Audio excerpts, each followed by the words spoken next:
Spoštovani, spoštovane, računamo seveda, da se nam bo kdo še pridružil tekom diskusije.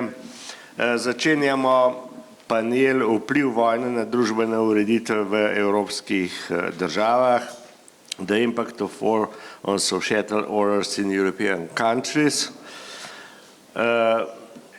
Torej, Druga svetovna vojna je, kot veste, temeljito preoblikovala Evropo. Na vzhodu so pod sovjetskim vplivom nastali socialistični režimi, na zahodu so se utrdile demokracije pod vodstvom ZDA.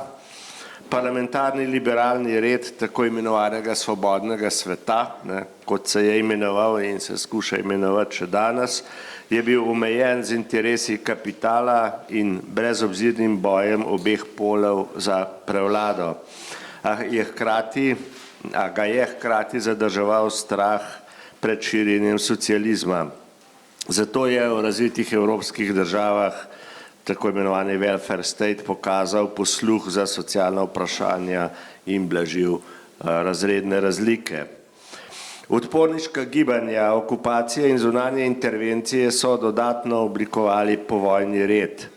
Medtem ko sta avtoritarna režima v Španiji in na Portugalskem preživela in postala sprejemljiva za Zahod, so nevtralne države, kot so Švica in Švedska, ostale stabilne.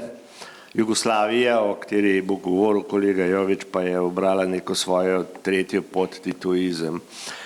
Veliko držav je svoj sistem približno, ne vem, med 15 in 20%, je svojo notranje ureditev oziroma vlade zamenjalo na osnovi odporniških gibanj. Torej, naš panel bo prek primerov Portugalske in Jugoslavije, a tudi širše obravnaval dediščino teh preobrazb s poudarkom na vztrajnosti in prilagajanju fašističnih ter nacionalističnih ideologij in njihovem ponovnem vplivu na evropske družbe.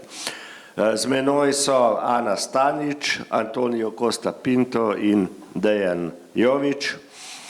Torej, naj jih nekratko predstavim. Ana Stanič je angleška, avstralska in irska odvetnica z več kot 30-letnimi izkušnjami na presečišču prava Evropske unije, mednarodnega, okoljskega, energetskega prava in človekovih pravic. Rojena je bila v Beogradu v času Jugoslavije, njena mati je Avstralka dalmatinskega rodu, oče pa Slovenec iz Primorske, torej je večjezična in je večnarodna. Je članica stalnega arbitrarnega sodišča v Hagu, ene od vodilnih institucij za mirno reševanje mednarodnih sporov, kot veste.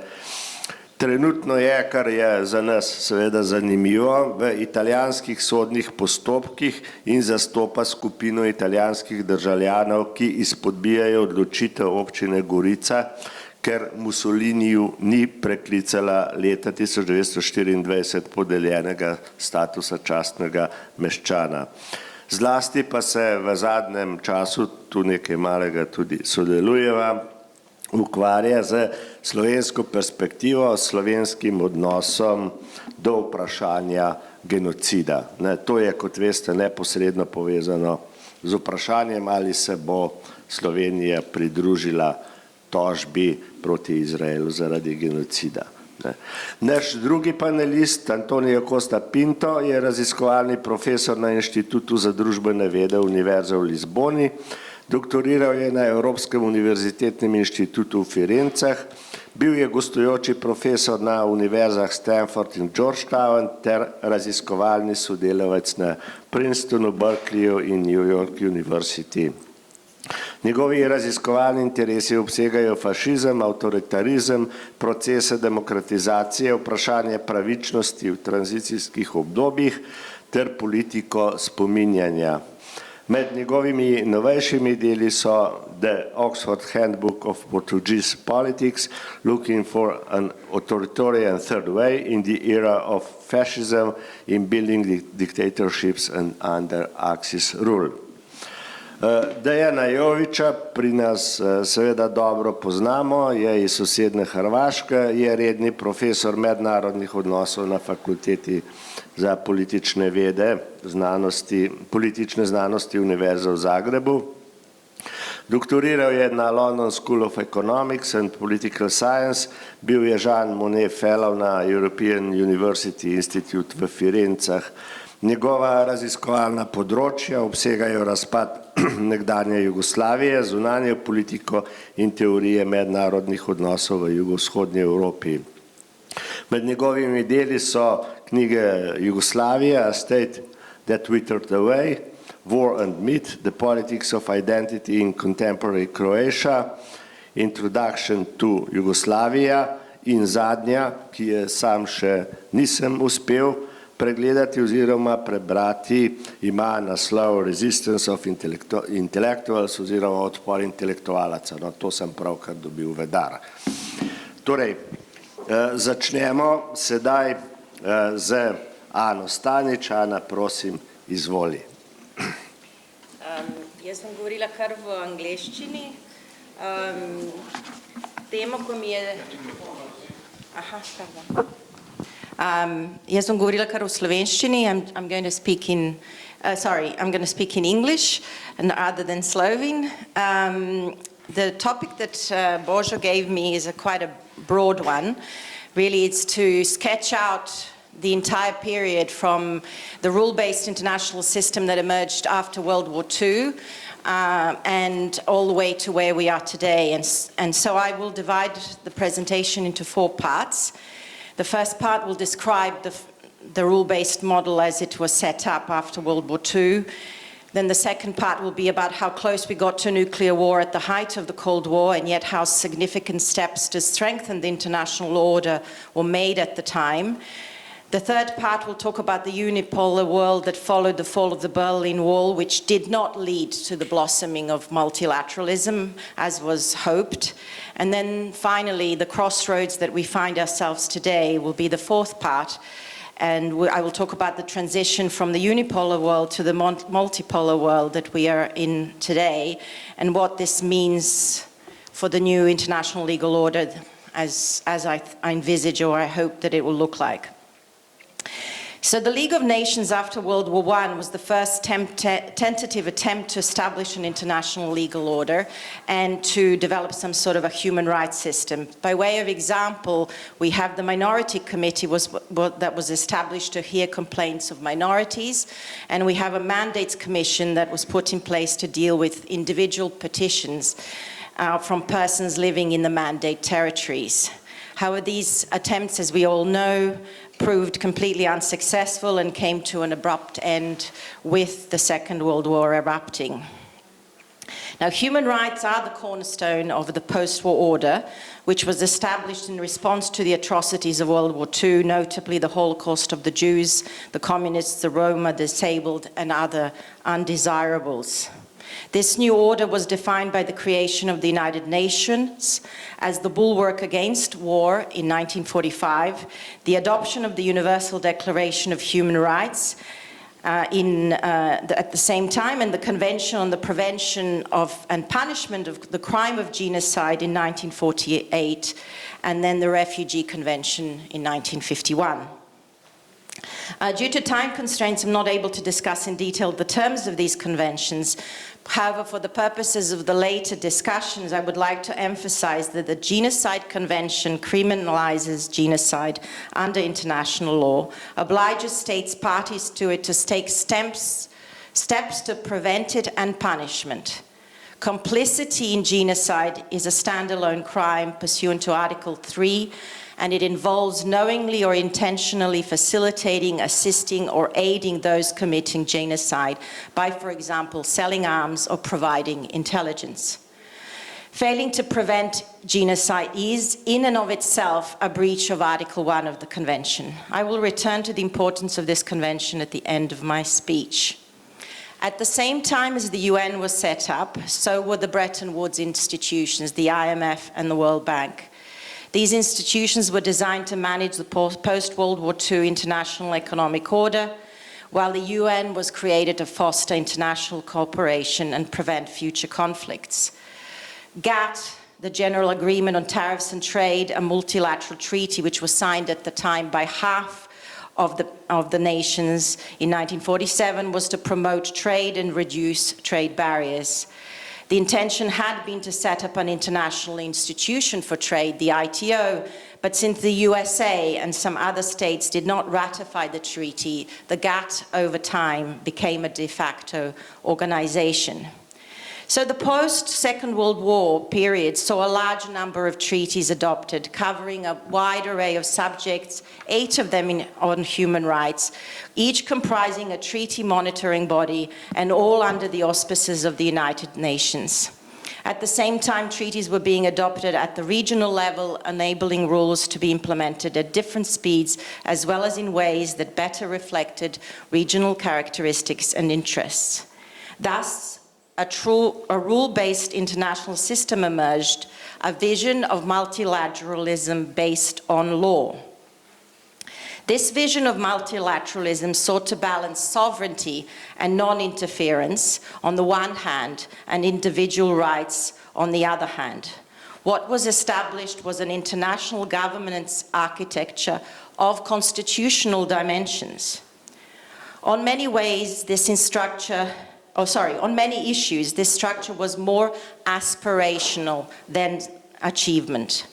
There were, however, significant achievements. In particular, significant advances were made in expanding the normative reach of human rights, leading to the proliferation of human rights law at the international level.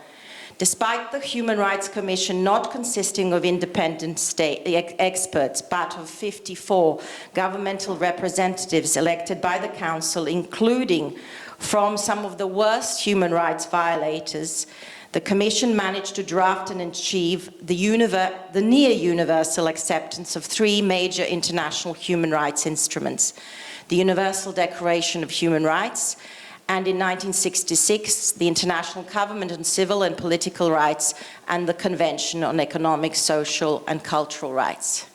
Now I'll move to the second part of my talk and sketch out very much in brief, as I've just done now, the Cold War and steps taken to bolster international legal order. As Božo said, at the height of the global Cold War, the US and the Soviet views of the world collided. For example, in relation to human rights, the USSR privileged social and economic rights, whereas the US focused on civil and political rights. We came to the brink of nuclear war during the Cuban Missile Crisis, and yet at the period from the end of the 1950s to the 1970s, we saw significant steps taken to bridge the divide by seeking ways to reduce tensions and finding areas of possible cooperation. Many don't realize that what triggered the Cuban crisis was the Cuban nationalization of US-owned energy companies. In fact, disputes over energy investments triggered military conflicts in Iran and Egypt less than a decade earlier. The Cuban Missile Crisis brought the Soviet Union and the USA close to nuclear war in 1962. Despite harsh geopolitical tensions, US and USSR were not just mere rivalries. The contest between them was framed as an existential ideological struggle. Yet at the time, key treaties were agreed to strengthen international legal order. The key is the Nuclear Non-Proliferation Treaty, a landmark international agreement to prevent the spread of nuclear weapons, promote peaceful use of nuclear energy, and foster nuclear disarmament. This treaty opened for signatures in 1968 and entered into force in 1970. To encourage trade and depoliticize investment disputes, the New York Convention on the Recognition and Enforcement of Foreign Arbitral Awards was signed in 1958 and the ICSID Convention in 1967. Arbitration was seen as a bridge across the physical, economic, and ideological divide.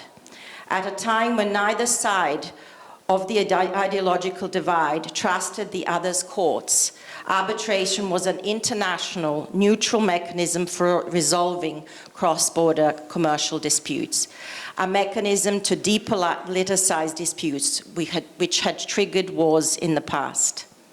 The negotiations of the Law of the Sea Convention, which established a comprehensive legal framework for the world's seas and oceans, including rights of states in respect of territorial waters and other marine zones, and the rights of navigation in such zones, as well as a framework for resolving disputes over these issues, started in 1973 and ended in 1982.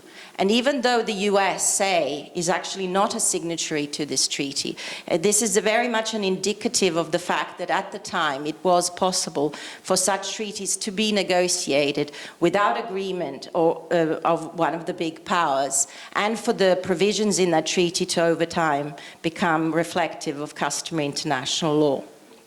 Now let me move very quickly to the period of the fall of Berlin Wall and the unipolar world, the third part of my presentation. The fall of the Berlin Wall and the process of dismantling apartheid in 1990 by President de Klerk and the release of Nelson Mandela ushered the hegemony of the United States. Many thought, as famously expressed by Fukuyama in his book, The End of History, that multilateralism would flourish in this period. The use, and for a while it looked like it, the use of the veto fell. International criminal justice became a realizable goal. The WTO was established. There was eventually, and I won't go into detail because it's a huge topic, there was some multilateral cooperation over former Yugoslavia. I would say very little though. Shamed in Rwanda, shared efforts were made to find shared solution. It was not a golden age by any means, but there was a shared commitment and a belief in multilateralism. The Western narrative is that this train was stopped by Vladimir Putin and Russia. The invasions of Iraq are given very brief references and put in terms of, I quote, fracturing the consensus over Iraq. No mention is made of the wars of Afghanistan, Syria, and others. Much has been written on whether the post-war human rights was part of a mechanism to promote or entrench Western liberal hegemony. The narrative of the importance of human rights was used by the West to win hearts and minds around the world, and in particular in Central and Eastern Europe. I won't, in many more, I don't have time to address these issues, except to say that whatever their intention were, there is no doubt in my mind that around the world the concept of universal human rights, which places the dignity of the individual above state rights, is now strongly entrenched. Now, where are we today? This year we are celebrating the 80th anniversary of the United Nations and the end of World War II. We're at a point of transition from a unipolar world dominated by the United States to a new multipolar world which is emerging. New patterns of cooperation such as BRICS are underway. The final number and specific roles of the players in the multipolar world are yet to be clearly defined. But the main priorities of the key ones, China, the US, and Russia, are already being indicated. Arguably, economically, we are already in a multipolar world. We are already witnessing the end of Western dominance of the global economy, with the BRICS countries as of now having a larger share of GDP measured by purchasing power parity and exhibiting significantly higher growth than the rest of G7. The decline of the EU's share of global GDP is even more dramatic, from 23% in 1990, when it was the world's most powerful economic bloc, to 18% today. By 2045, the EU's shares will be a mere 12%. Although acknowledging the emergence of the multipolar world, the US continues to strive to maintain its dominant role by trying to establish new and renew systems of alliances. China and Russia, both independently and in mutual cooperation, act as strategic competitors to the United States. They are establishing their own areas of interest and oppose US policies on globally important issues. In other words, we are seeing the rise of plurilateralism, involving select groups of countries pursuing specific objectives outside the framework of universal participation. At the same time, we are seeing a disaffection with globalization and the existing forms of global governance, with many in the world questioning whether there is a need to cooperate internationally at all. The core goals and values of multilateralism have been forgotten. There is a growing suspicion of global institution. In order to ensure that plurilateralism and disaffection from globalism do not result in the fragmentation of the international legal order, and in order to maintain the United Nations at the center of global governance, reform of the United Nations, and in particular the Security Council, the revitalizing of the General Assembly, and accelerating reform of the governance structure of international financial institutions to more accurately represent the interests of all member states, but particularly of the global south, is needed. These reforms would go a long way to tackle the perception of these institutions as adopting dual standards in the face of crisis, whether economic, financial, or matters of emergency engagements, as we have tragically witnessed in Ukraine and the Middle East. The Pact for Future, adopted by the United Nations General Assembly in September last year, sets out a high-level action plan to achieve these. There are also many other more concrete proposals.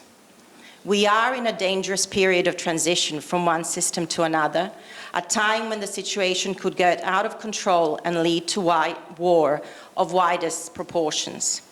We are also seeing steps being taken to undermine the rule-based order, both at the international and national level. First, at the international level, for me the most worrying is the weaponization of economic interdependence. Whereas the EU created economic and political interdependence as a tool to foster cooperation and prevent future conflict, economic interdependence is now weaponized. This strategy turns mutual reliance, which was once seen as a source of stability, into a source of power and leverage. Examples of these are the USA's weaponization of the US dollar, the EU's weaponization of SWIFT, the freezing of Russian assets, the use of the interest earned on the Russian assets to finance Ukraine, and of course, sanctions. So we've had sanctions since the beginning, since 1948. We've had sanctions imposed in Cuba, but the measure and the use of sanctions now is undermining the very basics of international trade.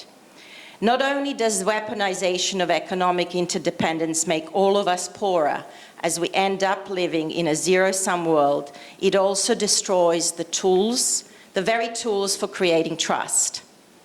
Moreover, and by way of example, the freezing and the confiscation of Russian state assets flies in the face of the principle of sovereign immunity, which has its roots in medieval Europe and was formalized in international law during the 19th century. This principle, together with the principle of pacta sunt servanda, meaning agreements must be kept, which embodies an elementary and universally agreed principle fundamental to all legal systems around the world.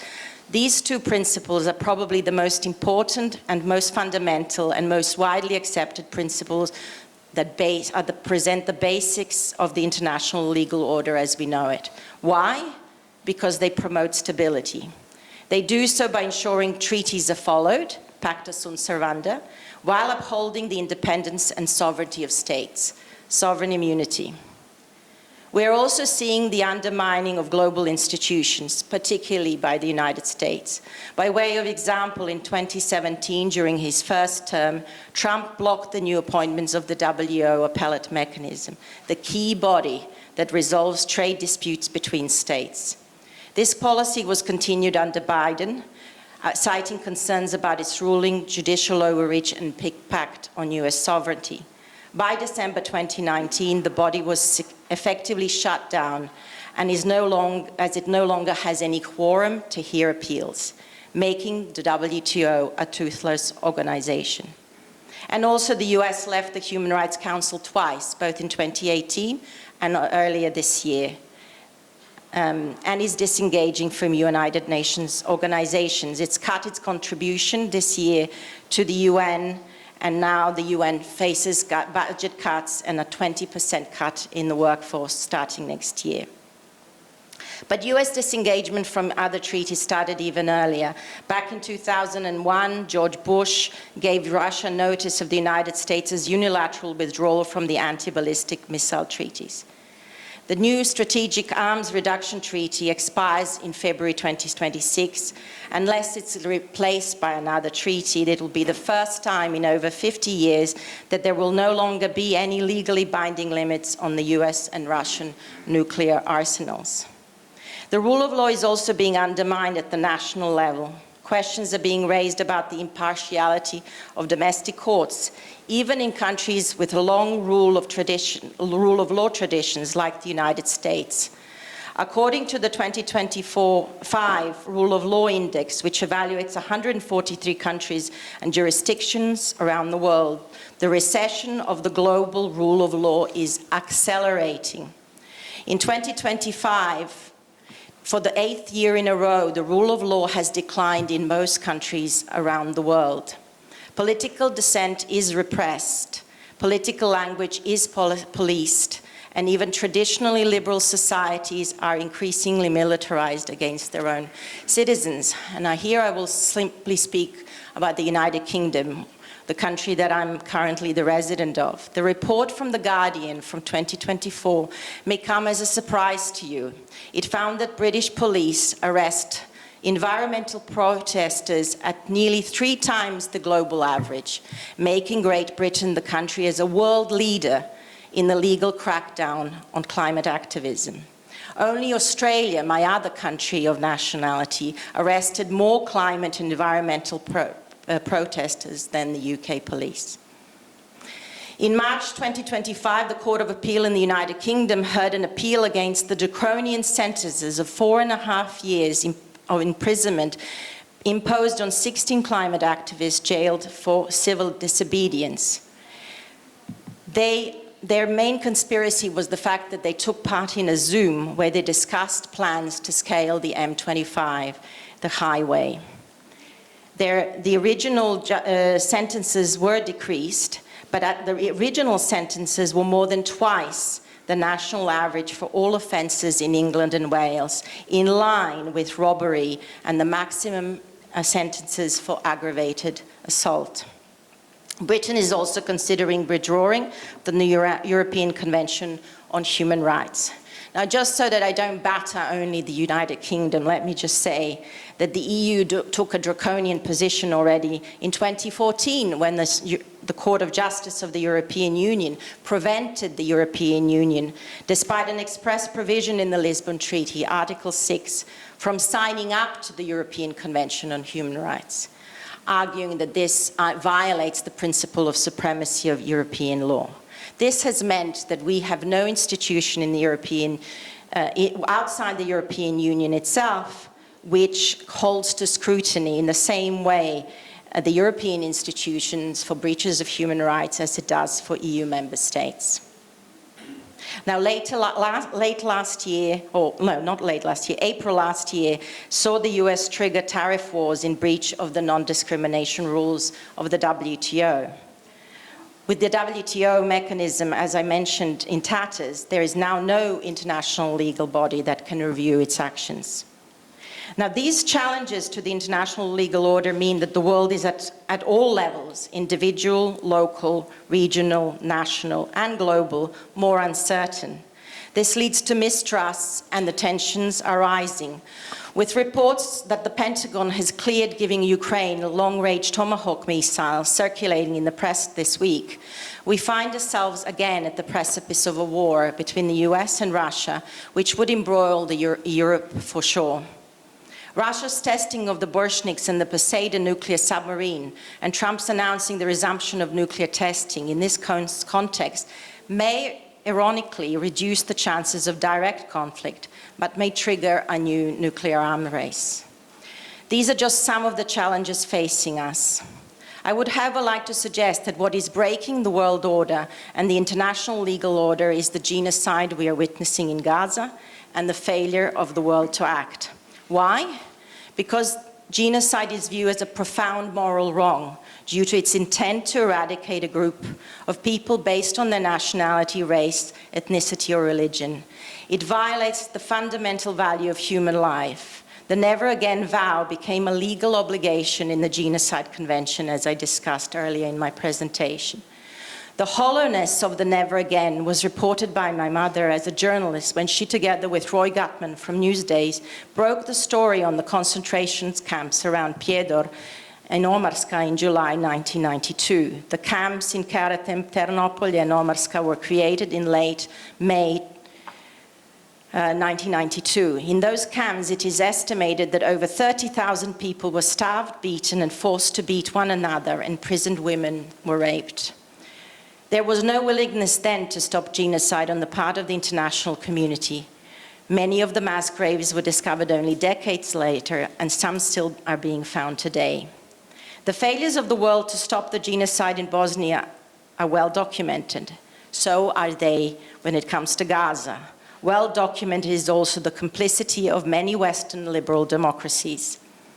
I believe that the multipolar world that is coming need not be one of anarchy and of complete breakdown of international order.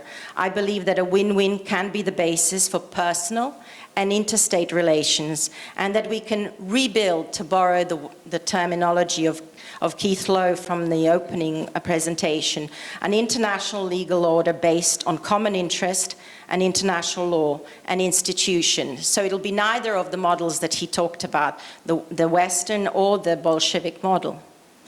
I believe that the extensive and historically unprecedented set of international institutions that we now have that formulate and adopt the global laws, the existence of the UN General Assembly and others will be the basis for the rebuilding.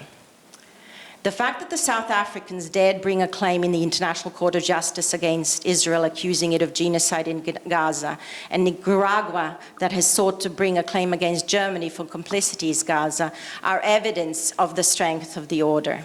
These actions would not have been possible at the height of the US hegemony. Millions of people are taking the streets calling for the end of genocide. These actions are evidence of our shared humanity and shared morality. I agree with Francesca Albanese that Palestinian struggle for self-determination lies at the heart of the New World Order in which international law is applied universally. For me, the absence of dialogue between the big powers is the most worrying part of the transition period we are living in. In this regard, it is important to recall that the term United Nations that first defined the countries which fought against the Axis powers, and it was the Four Nations Declaration of October 1943, that is, of the United States, the United Kingdom, the Soviet Union, and China, that declared that they recognized the necessity of establishing the United Nations, and that the institutional framework of the United Nations was largely agreed in Yalta in February 1945 between the big powers. In other words, dialogue and agreement between the big powers was key for the rule-based order that emerged after World War II. And as I mentioned before, at the height of the Cold War, dialogue was re-established between the US and Russia, and key multilateral treaties were negotiated to expand areas of common ground, depoliticize investment disputes, and reduce areas of conflict, like at the sea, with regard to shipping and declaring the seabed a common good. Dialogue is crucial to avoid war and anarchy, and remembering history is a key step in reestablishing dialogue and defending World War peace. As I said at the beginning, this year we marked the 80th anniversary of the end of the World War II, and this could have been such a moment, but it wasn't. Not only was it a lost opportunity, but it was used to sow conflict. I recall with sadness and great concern the interview of the High Representative of the EU for Foreign Affairs and Security, Ms. Callas, at the Bled Strategic Forum a few days before China marked the 80th anniversary of defeat of Japan, when she said that it was something new that Russia and China fought in the Second World War and defeated the Nazis. Her statement caused outrage around the world for her ignorance. They were also seen as provocative, agitating confrontation, and showing disrespect. A selective record of World War II is also given by Daniel Bethlehem, a foreign British Foreign Office legal advisor, in his keynote speech marking the 125th anniversary of the PCA, the organization I'm a member of, in which he described the UK as the only fighting force in 1941 against the Axis powers, before it was joined by the USA. The fact that China was fighting Japan already in 1937 and that Germany had invaded Russia in June of 1941 was not mentioned at all. The role of other nations in defeating the Axis powers was not mentioned, not least that of Yugoslavia. Most, if not all, credit was given to the UK and the US for the post-war order. I will end this presentation by recalling what was said in the opening speech by Ms. Denka Semlich-Reich about the importance of remembering history. Only by remembering history can we defend world peace and the international legal order. Thank you.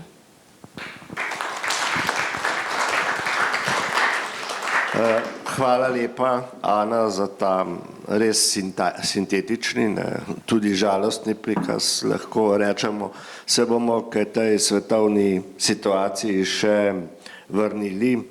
Naj rečem samo to, da Slovenija je očitno ena redkih držav še, v katerih zaenkrat še lahko uporabljamo neposredno besede z pravim pomenom, se pravi, ne izogibamo se besedi genocid, uporabljamo razne eufemizme in tako naprej. Upajmo seveda, da bo tako ostalo tudi po naslednjih volitvah, ampak sedaj bomo dali besedo našemu kolegu Antóniu Costa Pintu, ker bi radi prikazali tudi posamične primere. Torej v tem primeru govorimo o portugalskih izkušnjah pod avtoritarnim režimom Antónia de Oliveira Salazara, to je tako imenovana Estado Novo, in o položaju Portugalske v mednarodnih odnosih hladne vojne.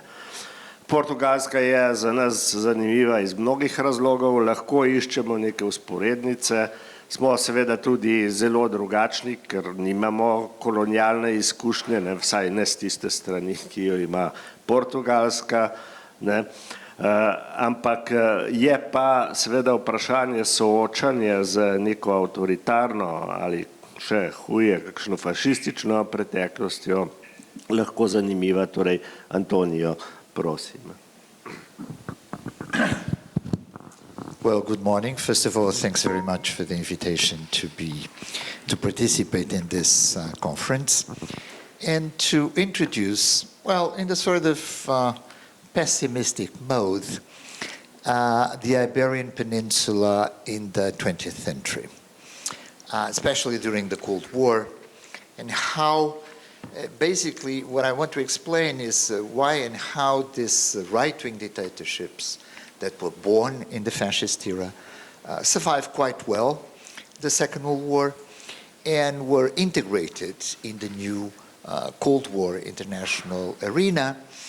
And let me start with a note about autocracies. One of the ways we sometimes in political science or political history, as we measure the success of autocracies, is the life of their dictators.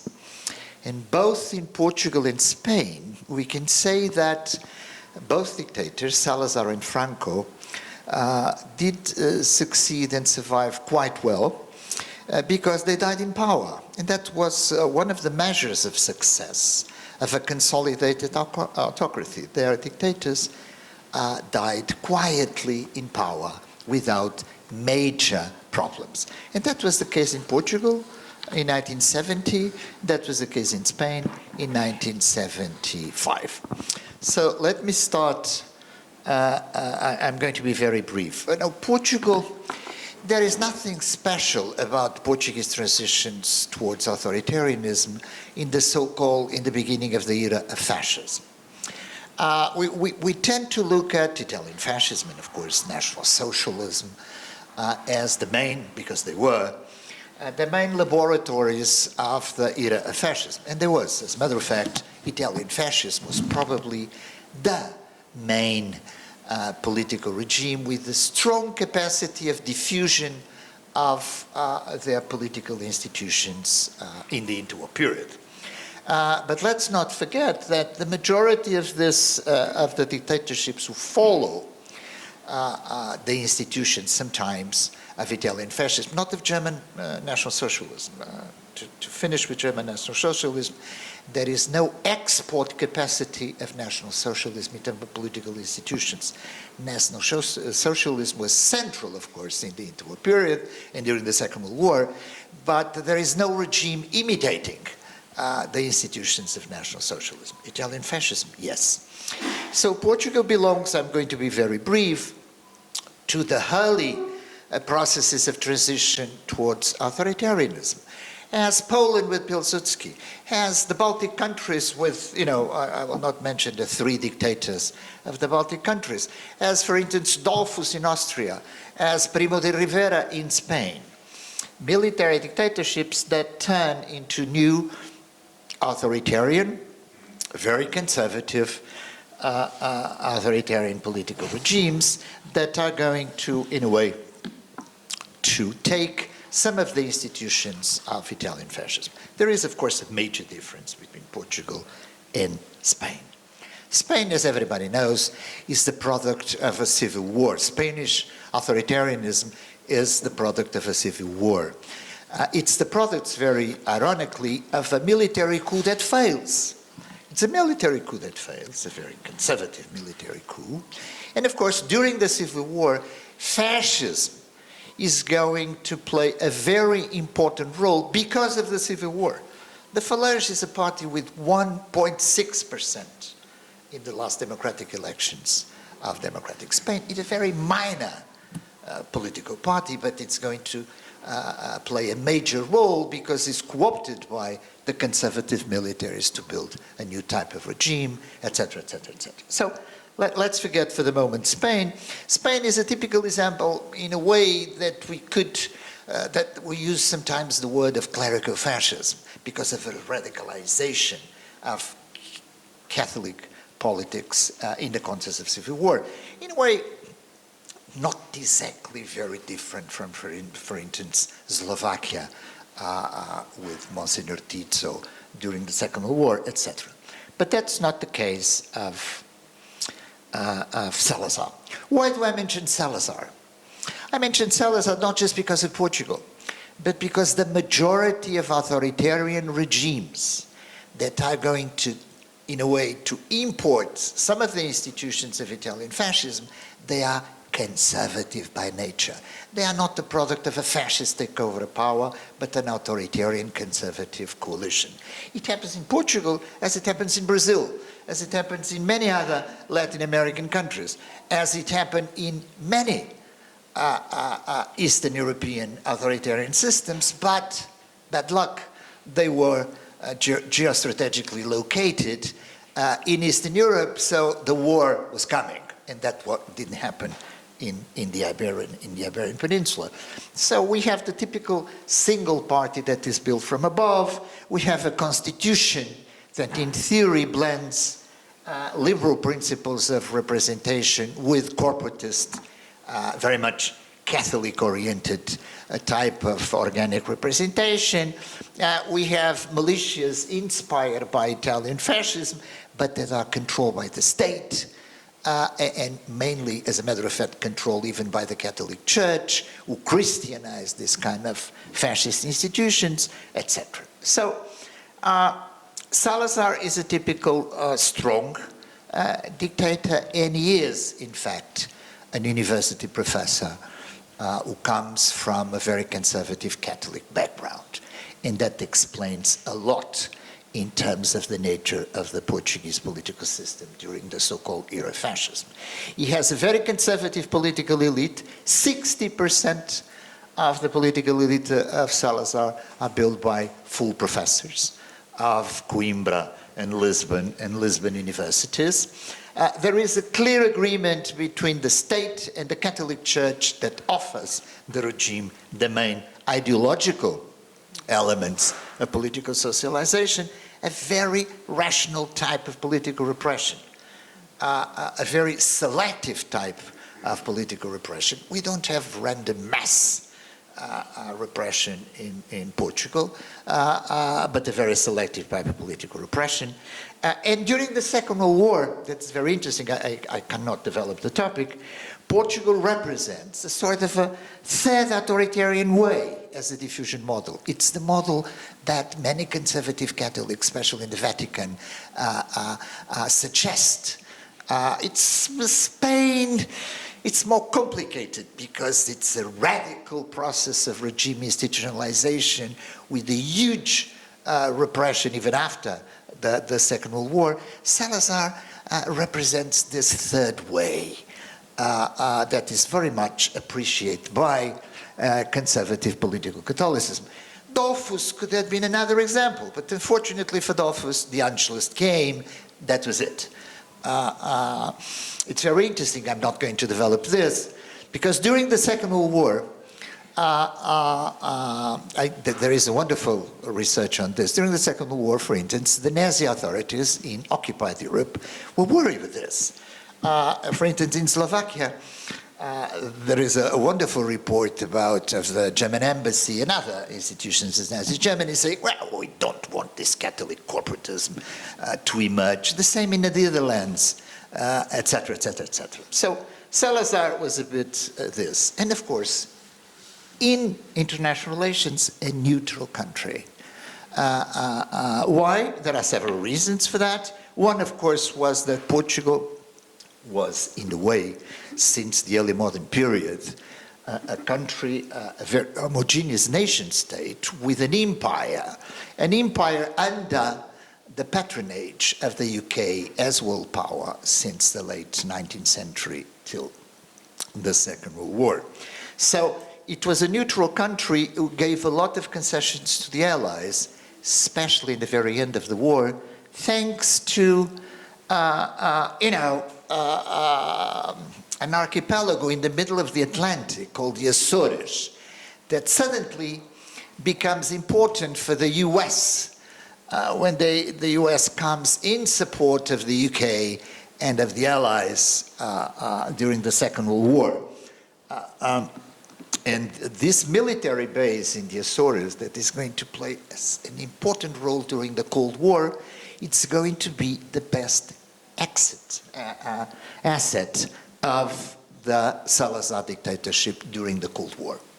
Each time there is a problem, the dictatorship makes the pressure over the states in terms of the Azores, because the Azores is going to play a central role. One of the last ones is, for instance, during the Yom Kippur War, where suddenly the US needs the military bases of the Azores to support Israel during the Yom Kippur War and other things.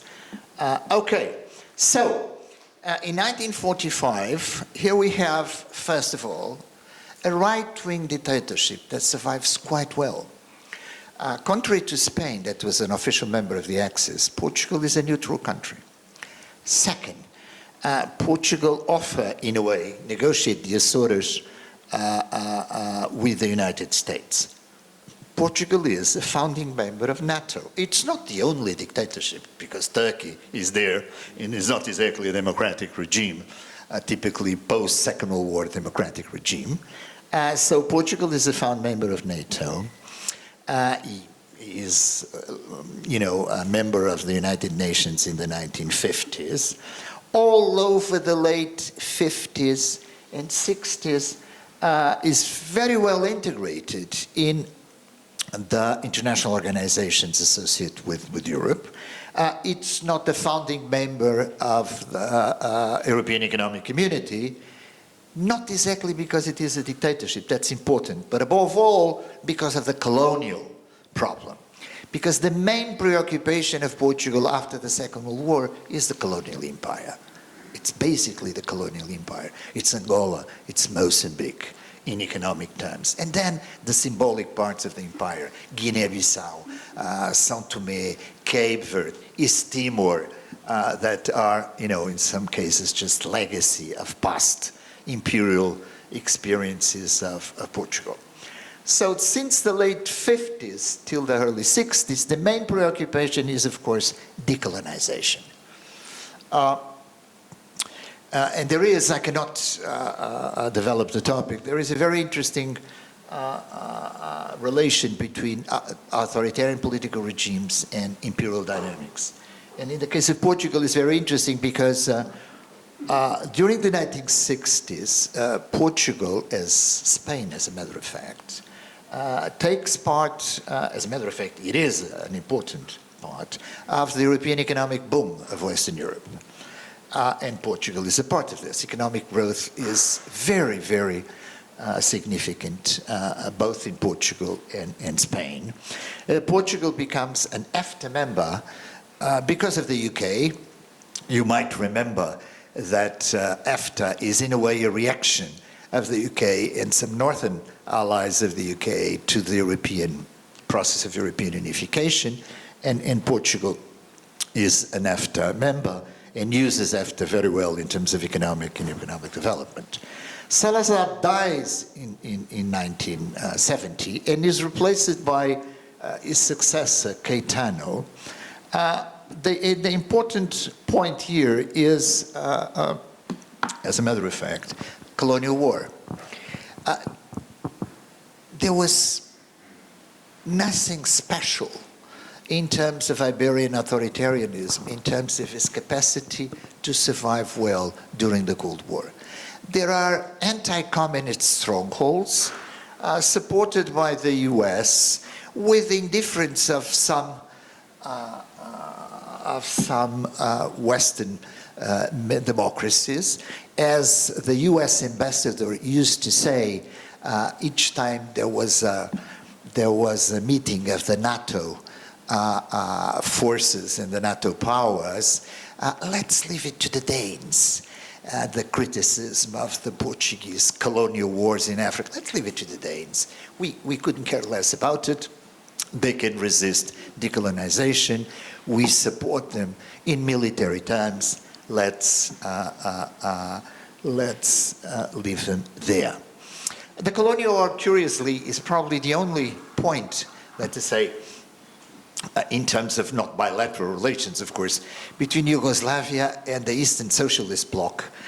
It's because many of these liberation movements in Guinea-Bissau, in Angola, in Mozambique, are supported by the DDR, by Yugoslavia, by other socialist countries, and many of them, as a matter of fact, are in political terms, of course, trained and educated in Central and Eastern Europe. It might be the only, let us say, point of connection between, for instance, Yugoslavia and Portugal during the colonial war.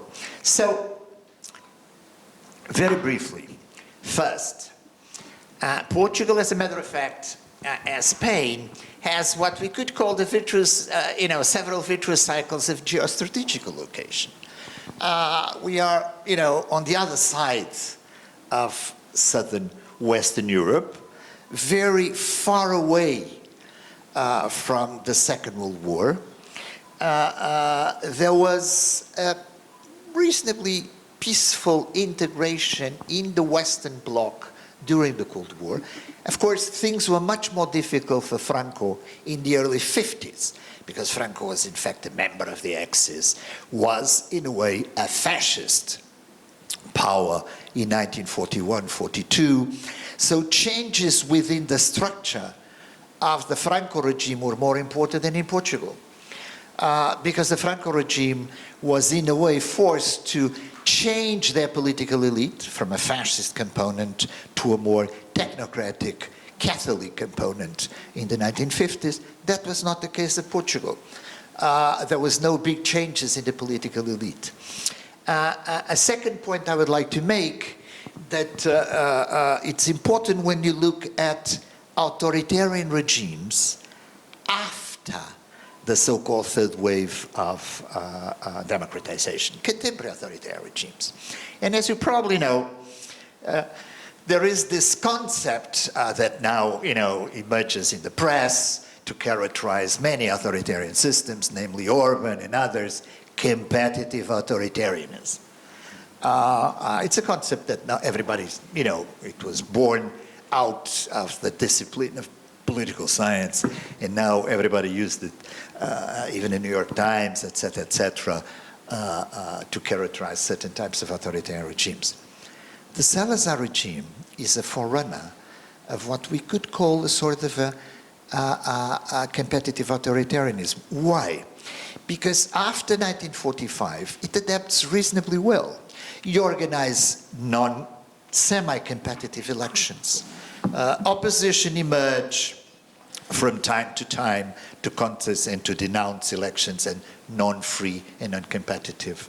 There is a presidential elections where the dissident general emerge and get in fake elections 33% of the votes. You will be the only assassinated clearly by the dictatorship associate opposition leader in exile in Spain, as a matter of fact, in the mid-60s.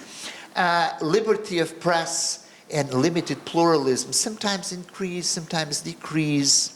So after the Second World War, Portugal, contrary to Spain, adapts quite well. In the case of Spain, no. Spain maintains the rigorous dictatorial structure until almost the very end. That's not the case of neighboring Portugal. Does the nature of dictatorships explain the types of democratization during the Cold War? No. Because Portuguese democratization is the product of the colonial war, is the product of a small country that managed to resist decolonization during 14 years, with 3 colonial wars in different African colonies, Guinea-Bissau, Angola, and Mozambique, and has a process of transition to democracy by collapse. Since it is a non-hierarchical military coup of captains, veterans of the colonial war, that is going to put an end to Portuguese authoritarianism. Without the colonial war, Portugal would have become a democracy on the type of Spanish model. The colonial wars and the colonial myth was the main, let us say, element that did block, in a way, a type of transition to democracy that, let's not forget, it's done during the Cold War as the other 3 processes of transition to democracy in Southern Europe, in this case Spain, and before Spain, Greece. And that's it. Thank you.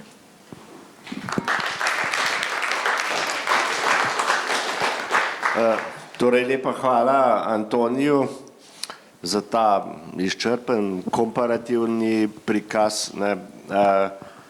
V Evropi pa mislim, da tudi v Sloveniji, pa tudi mislim v Evropi je Portugalska nekako bolj turistični pojem kot zgodovinski pojem, ko se konča pač seveda kolonialna doba. Enako velja tudi za Slovenijo, in tako se mi zdi, da je zelo koristno, da vidimo tudi to stran, recimo, evropske zgodovine.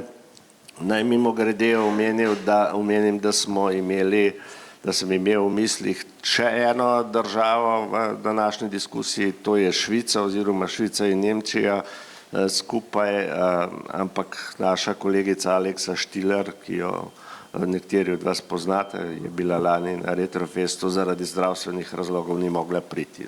Plus tega je, da imamo nekaj več časa potem za diskusijo, ampak sedaj imamo najprej Dejana Jovića in našo jugoslovansko izkušnjo.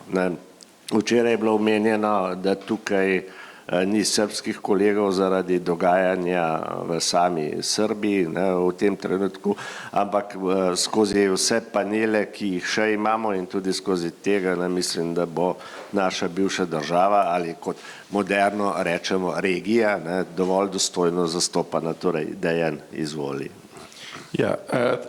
Thank you very much. First on Portugal, thank you for the inspiring presentation. I remember when Croatia joined the European Union in 2013, then Jose Barroso was the president of the Commission, and some of us noticed that José Barroso and Josip Broz seem to be very similar names and surnames, both. José as Josip and Barroso as Broz. So I, for example, said that Croatian modern history, contemporary history, is from Josip Broz to José Barroso, right? It seemed like that. I mean, that's one thing. And the second thing, you know, when we discuss this, well, I mean, why is Portugal? Maybe not for historians. Maybe that looks, there is no connection between Portugal, that much connection between Portugal and Yugoslavia. But I noticed, for example, in bookshops and in libraries, usually books on Yugoslavia would come very next to Portugal and Spain. And there were some interesting reasons, I think, for that. One of them was pointed out by a doctoral student that was writing, and she's now about to defend it. It's called, her name is Ana Stanič in Zagreb. She was writing on Catalonia, therefore on the Spanish issue. And she noticed that 11 years since death of Franco,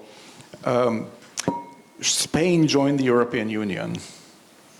And 11 years since the death of Tito, Yugoslavia collapsed. So that's an interesting starting point, I think, to ask why and how, under which circumstances. And I think in the Portuguese case, of course, it was 16 years after the death of Salazar. And, well, we sometimes use also Portugal to say that Mark Mazauer actually is quite right when he describes Europe as the dark continent, because this is the longest dictatorship in Europe, and people don't notice that. And at the same time, the country that joined NATO actually was a founding member of NATO. So those, for example, it's an interesting debate. Some say, how would Yugoslavia join NATO in 1950, 52, 53, because it was like, I don't know, whatever, dictatorship and communist one. Well, with some reforms that would bring it closer probably to the West. The fact that it was not a perfect liberal democracy, let me just use this mild phrase, would not matter all that much. I mean, we have this Portuguese example, which I think is quite interesting. And it was also interesting to, when you mentioned corporatism. I mean, we have in Slovenia Igor Lukšić writing on corporatism in Slovenian context, in the context of Slovenian political history. So I think that was quite interesting. But let me just move on to Yugoslavia now. You know, I try to make some connection with the previous speaker. Now, the post-war issue in Yugoslavia, that's the topic, and how Yugoslavia dealt with the war. I mean, first of all, if you look really what Yugoslavia was, I mean, Yugoslavia was permanently post-war country, and it was interwar country at the same time, on two occasions, between First and Second World War, and between the Second World War and the war of the 1990s. In many ways, the way we look at Yugoslavia now, a lot of people do, even when they're not academics, is also determined largely either with this post-war dimension of Yugoslavia, when they address, for example, post-war atrocities, post-war military aspects of the rule dictatorships or something, or with interwar, in which case they say Yugoslavia was an intermezzo between war and war, and therefore they have positive and slightly, I would say, also nostalgic view on Yugoslavia. On anecdotal level, I remember my grandmother, who is now no longer with us, but her view on Yugoslavia was, well, there was peace in Yugoslavia, right? Before and after, not. And that was good enough. She didn't care all that much whether this was a democracy, whether there were elections. You know, even when the elections started in Croatia, she wouldn't participate very much. She was not terribly interested in who is in power. But that aspect of some peace in between wars, I think, is quite significant for the way we look at Yugoslavia now.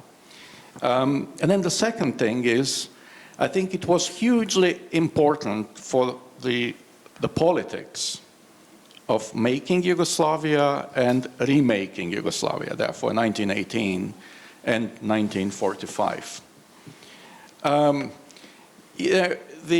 Yugoslavia was united at the moment when half of its male citizens, the only voters, just ended fighting the other half within the First World War. And I think that experience should never have been overlooked, and it was very difficult to overcome somehow by politics in Yugoslavia. And sometimes, you know, if we compare, I mean, the ideological view on what Yugoslavia should become, I mean, the ideas were of a unity, of creating perhaps a Yugoslav nation. Although I think, as Dejan Jović says, this idea of making the Yugoslav nation actually in practice existed only between 1929 and 34. Yeah, for 5 years, not really more than that. Before that and after that, the idea of a Yugoslav nation as one nation was rather weak or compromised with other considerations. The country, after all, did recognize in its name free tribes or free groups, Kingdom of Serbs, Croats, and Slovenes, yeah, and only after 29, Yugoslavia. But I think what we actually sometimes forget is this personal dimension, a dimension of uniting a country made of mutually hostile participants in a previous war. How do you integrate the army in which there are comrades and colleagues who had experience of fighting on the different sides in this war? And this makes Yugoslavia, I think, different, and its unification much more different than, for example, unification of Italy or France, or even Turkey at the same time after the Ottoman Empire, or Germany. You know, although this was a difference between unification of Yugoslavia and all these countries was 40 years, maybe 40 years when it comes to Italy and Germany. Yeah, could you really just forget the experience of the First World War? And I think another dimension also refers to intra-ethnic differences. I mean, if you look, our colleague Goran Vasin basically points out that about 140,000 Serbs who lived in Austria-Hungary were on a different side than Serbia. So how do you actually forget that after a war? How do you integrate even a nation, not the whole new country after that? And as we know, I mean, some political events in Yugoslavia, dramatic and traumatic, with long-term consequences, such as the assassination in parliament, were directly inspired by discussion about when would you forget the war, and what do we need to do to kind of to compensate you for this and to become equal, although, you know, you say you are the winners and we are the losers. We were defeated force and you were not. You know, how do we forget that sometimes? How do we deal with this?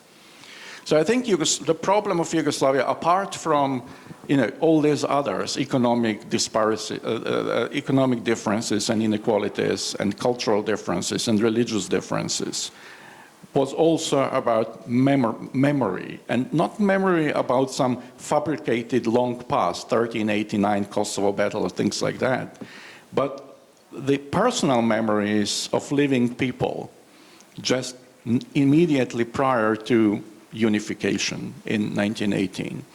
Now, in the post-Second World War period, the things were similar, because then there was another war with a million people being casualties of this war, particularly, as we know, horrible in Bosnia-Herzegovina and the independent state of Croatia at that time.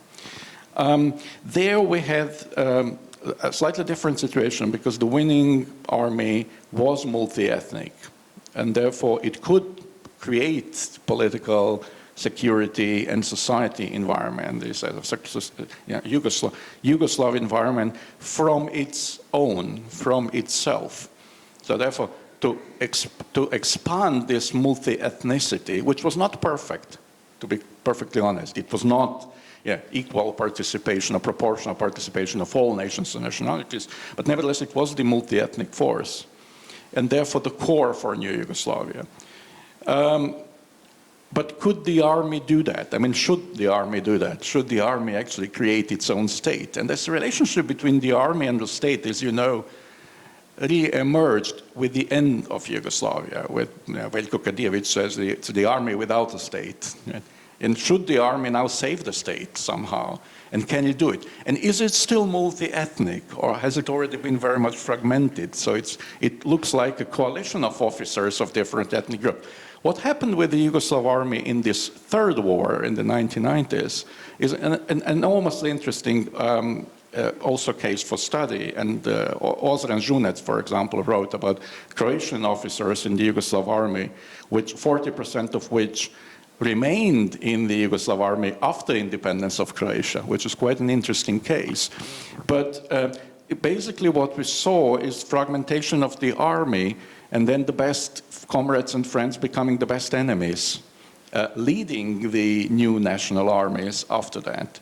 But I think that therefore it was the army that actually gave a chance for this multi-ethnic project. But of course the question is whether this was a good idea or not, or whether it was sustainable in the long term.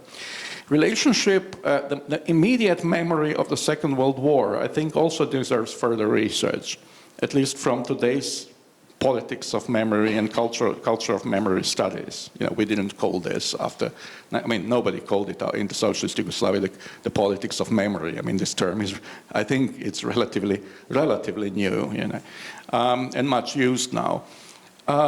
So the question re-emerged, you know, what do you do with people who fought against each other along ideological lines, along ethnic lines, and also along the lines of collaborators versus liberation forces, right? And I think this dealing with the defeated forces in the Second World War also determined the character and the essence, the identity of the new Yugoslav socialist state after 1945. Because the new narrative was actually deliberately, how would I say, manipulative with regard to the facts. Deliberately manipulative in order to recreate Yugoslavia and to establish its long-term sustainability and to promote the policy of never again war against, especially not inter-ethnic war, never again an inter-ethnic war. You needed to, I think, very much emphasize and augment the fact of multi-ethnicity of the partisan army. Secondly, you needed to point out that this army was much stronger, and that it included much more people, many more people than actually it was the case. And you need to minimize those who were on the defeated side, deliberately. Because if you want, the narrative constructed there was majority of Yugoslav people fought against enemy, against occupying forces. And only a handful, small number of people collaborated. And of course, now, when I say deliberate manipulation, if we look at the archive, what really you will find that actually this story was not completely true. I mean, there were many people who collaborated. There were many bystanders. There were many who committed huge crimes, in particular independent state of Croatia, but also among other forces against the others in an ideological or ethnic war. And but if that is the case, if you accepted that there were many, then how could you actually establish the new structure of Yugoslavia? And the new structure was based on the idea of federalism and on sovereignty of each of the Slavonic Yugoslav nations.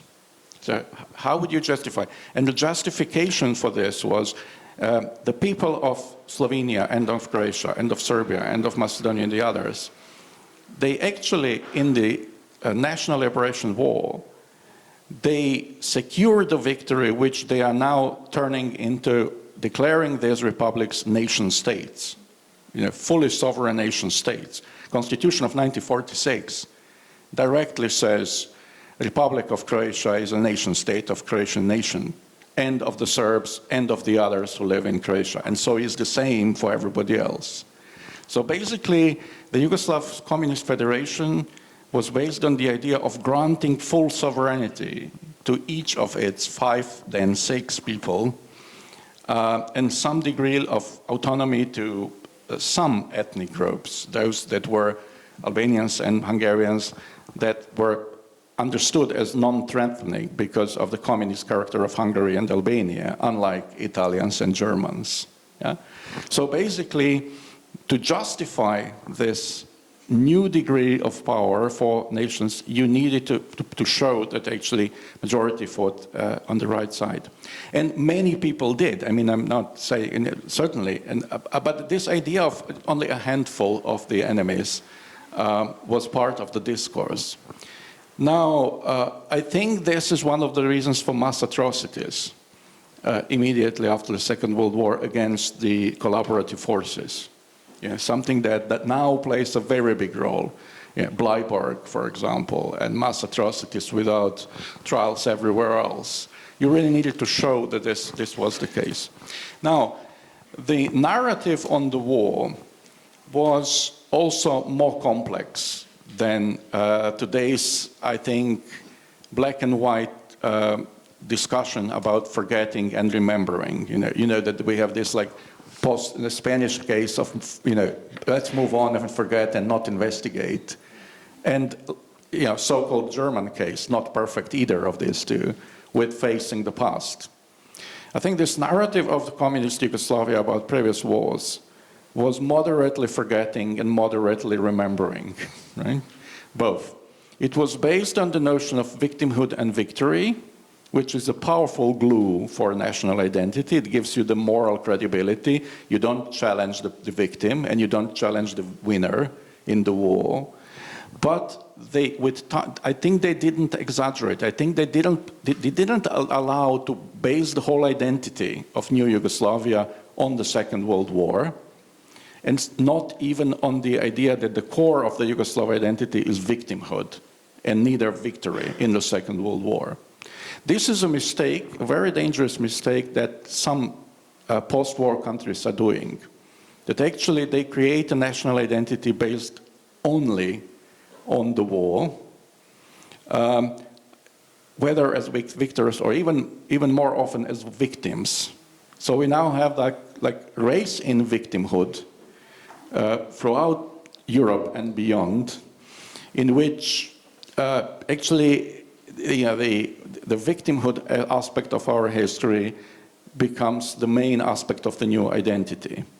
In the case of Yugoslavia, they commemorated and celebrated, but didn't allow that this becomes the core element of New Yugoslavia. Now, how they didn't allow this, and I'm approaching towards the end.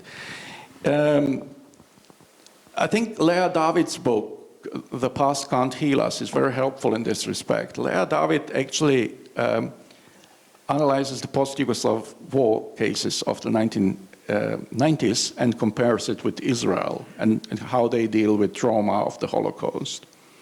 And she says, if you have such a dramatic past with genocide and Holocaust, what you actually need is you need to think about other aspects of your identity, a modernization project, something that would take you out. That doesn't mean forgetting, but it means that you are not completely focused on this one aspect only, because then you live in the past, and the past cannot help you to move on, to move beyond that.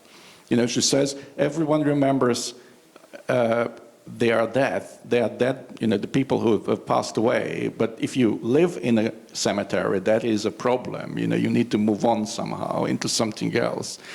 And I think this Yugoslav post-war ideological concept was the way to get out of this trauma, both of the First World War and the Second World War. And it was based on the idea, on 3 ideas, basically, on 3 to 4. One is, of course, brotherhood and unity. Yeah?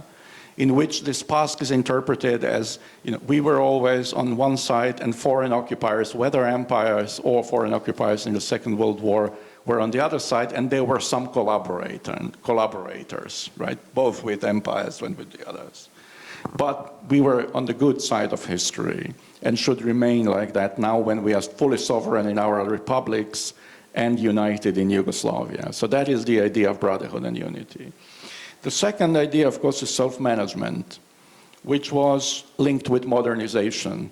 Originally, I mean, I've quoted in my previous book Tito saying in 1968 or something, he says, originally I thought this idea of self-management would not be very productive from economic point of view. But now I see it is. It's linked. This is the reason why we develop very fast. This is a new model. It gives rights to people. We have new factories. These factories were first run by partisans, then by party members, then by business elites.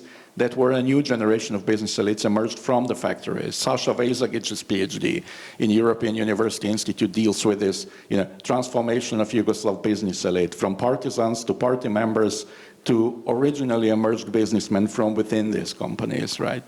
And so basically that's the second project. This project is also linked with the understanding of what democracy is. In the Yugoslav model, democracy is not about voting for the people who represent reality, because the reality should not be represented. The reality should be changed. The reality is an enemy of socialism. We need to take into account reality, but representatives, by their name, members of parliament as representatives, represent reality. Whereas in fact the Communist Party represents the future, and therefore is an intervening agent in reality. Reality is not to be upheld, but changed. That's why the elections are not a good idea in this understanding. And then the third is non-alignment, and I will finish with this. The non-alignment, I think, is in line with ideological vision that we, communists and Marxists, in their interpretations, in domestic policy, in all our public policies, that is in foreign policy too, need to be on the side of the weak, of those who had been historically excluded, those who had been marginalized, those who had been exploited. And for this reason, in as much as we recognize small nations in Yugoslavia that had never had autonomy, as much as we treat all Yugoslav nations as small, including Serbs, and grant them more than anybody else. Karađorđević, for example, by creating Yugoslavia, abolished Serbia. Tito re-established it as a political entity, as a republic defined as a nation state of the Serb sovereign nation. And as much as we do this domestically, as much as we domestically recognize the right to self-determination, so we should internationally. And this is the ideological link. There is an ideological consistency between the structure of Yugoslavia and its foreign policy.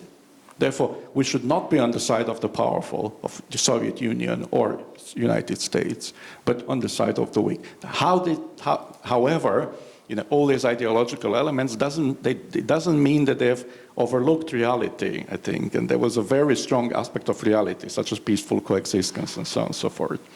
So basically, what I would say at the end is that this idea of moving beyond the war, which was a huge obstacle, they needed to do something with war, worked, I think, rather well, I think, for a while. And I mean, we all have personal experiences of the 1970s, maybe 1960s already, the new generation. I'm well into a post-war generation. I mean, removed 25 years from the beginning of the war, and people of my generation, the war was not a big issue for us.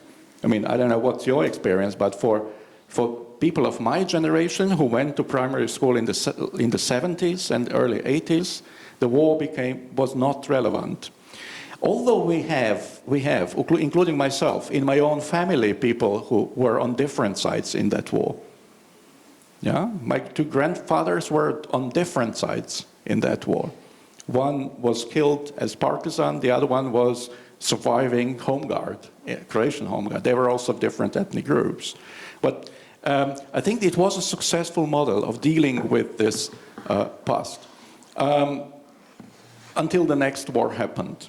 So we actually had this, wars intervening and disturbing the idea of survival and sustainability of the states. Okay, I tried to come as close as possible to the topic that was suggested to me. Thank you. Yeah. Hvala lepa in Dejanu in vsem. Dejan nam je predstavil neko zelo kompleksno situacijo na dokaj jasen način. Mene je posebej zintrigiralo vprašanje vloge armade. Morda bi nekoč en panel posvetili tudi temu. No.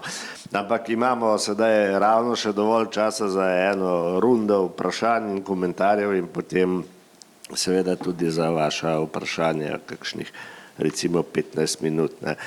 Gremo po istem vrstnem redu, najprej z Ano, bom malce provokativen, saj to me poznate. Torej, moja prvotna zamisel, moje prvotno vprašanje je bilo, da ta unilateralni svet pravzaprav obstaja že od konca hladne vojne, ne, malo si ti o tem že govorila, ne, in o tem, kako ga je mogoče preseči brez vojen. Ne, se pravi, ali ga je v resnici mogoče vzpostaviti delujoč sistem multilateralizma brez pravnega, torej in pravnega reda, ne, z vsem tem obsodbami genocidov, mednarodnimi sodišči in tako naprej, brez da bi se to izčistilo z novo vojno. Ne. Tukaj bi dodal še eno vprašanje. Vem, da ti veliko predavaš na Kitajskem in poznaš Kitajsko. Ne. In Kitajska je pravzaprav v tej sodobni zgodovini edina moderna velesila, imperialna sila, ne, ki skuša dominantno pozicijo doseči brez vojne. Ne, to je edina doslej. In moje zelo provokativno vprašanje je, ali bo to uspelo, ali bo tudi sama prisiljena iti v vojno, če bo hotela prevzeti neko dominantnost, recimo od ZDA ali od koga drugega. Govorim po angliško, po moje, še glede na ostale. So I'll speak in English. I oscillate between a despair that we will need to go through some sort of a war and the belief that there is sufficient rationality to avoid it and to restructure the world into multipolar one on a daily basis, if not on a on a minute basis. I think although from what I was saying today, I've talked about primarily from the viewpoint and criticized the position of whether it's of the European Union, of the United States, or so on, for where we find ourselves in, primarily because that's where I come from, and I ultimately believe that one stems from one's own viewpoint and his own obligations.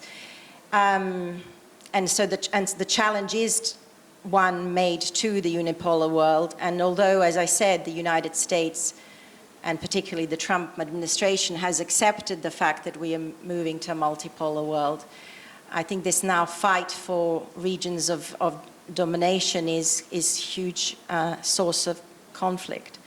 And I don't know, I wish I knew what the answer was, whether we will need a world conflict for that or not. My experience of China, I can't say that I know China. I have been teaching there and visiting there for the last 20 years. Certainly, the intention is to develop or seek to develop win-win situations. I think their policy is not just one of projection. I think that is the policy. I don't know that necessarily they share the same obsession with domination that the Western world does. I think we certainly in the world of the Slavic nations, or at least in Yugoslavia, have never had those pretensions at all. So I don't think it's inherent in human nature to seek to dominate. So I don't know that it's inherent that we are in a world of domination. So I think it is, and so I do ultimately believe that depending on what the cost is ultimately, and how, particularly the West that considers itself to be in a dominating position where it still can impose its will on the others, and it sees that gap shortening, and therefore this need to re-establish or create new alliances is key. I think it's that, the realization of what the cost is going to be, that may well stop that confrontation. So I don't see the confrontation in terms of a military one, because I don't think it's an existential position for the rest, as it is for the Western world, that the others see conflict as inevitable. I think I'm concerned that the West sees conflict as an inevitable thing, and I worry that the EU in particular sees that conflict inevitable. I think it is, in a way, ironic and potentially laughable that they think they can postpone the conflict till 2030. So supposedly we're in existential conflict, but we can postpone it till 2030 and then we'll be ready. And the other side is going to wait for us to get ready. That seems to be completely ridiculous. Therefore, I believe that ultimately that wish for conflict, the militarization of the European Union, is actually not going to succeed. And anyway, we can't afford it. Not only that it reduces our welfare state, but we simply don't have the money to do it. So I'm hoping that the longer we have without conflict, the less likely the conflict will be, and that's the best crystal ball gazing that I can give. Lepa hvala, jaz se bojim, da je tudi z mojega pogleda zelo podobno. Torej za Antonija, dve zadevi sta, ki sta me recimo nekako zelo spodbudili temu vprašanju. Eno je bolj splošno, ki sem ga že malce nakazal, kako se Portugalska danes sooča s svojo avtoritarno in kolonialno preteklostjo. Torej, kako se ta dediščina odraža v sodobni politiki, v delovanju strank, v razlikah med njimi v odnosu do demokracije. In sicer to je drugi del mojega vprašanja, ki je pravzaprav generalen, tudi za druge paneliste in tudi za publiko. Vi ste uporabili en zelo intriganten izraz selektivna represija. Selektivna represija je nekaj, kar je danes izjemno popularno v evropskih družbah in tudi sicer. Tudi v Sloveniji. Trenutno se v Sloveniji dogaja selektivna represija do romske skupnosti zaradi nekega uboja, pretepa, ki je prišlo v nekem lokalu. To ima pač daljšo tradicijo, daljšo zgodbo, ta odnos med Romi in ne-Romi v Sloveniji, ampak tukaj je klasičen primer. Vsi ukrepi, ki jih ta vlada v tem trenutku želi, so represivni ukrepi proti romski populaciji.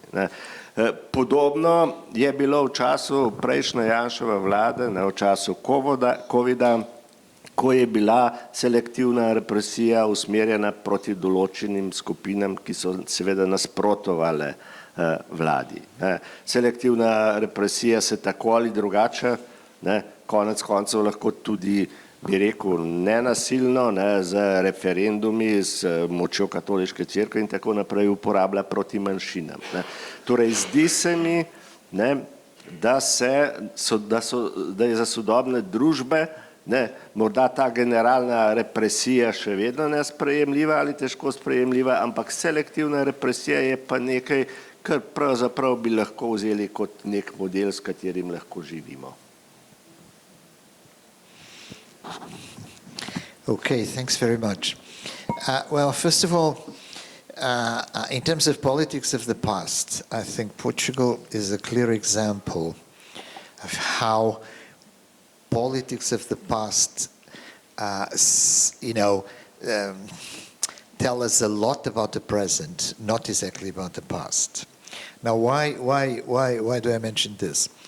Because the Portuguese transition to democracy was maybe one of the last transitions to democracy in terms of the third wave of democratization, 1970s, 80s, 90s. There were some cases in Central and Eastern Europe as well, where there was a clear anti-fascist dimension of it. What I mean is that democratic elites in 1974-75 did use all the methods of the post-Second World War, with the exception of executions, of course, or illegal trials, in terms of purge of the administration, lustration, exile of the political elite, the authoritarian political elite in Brazil, etc.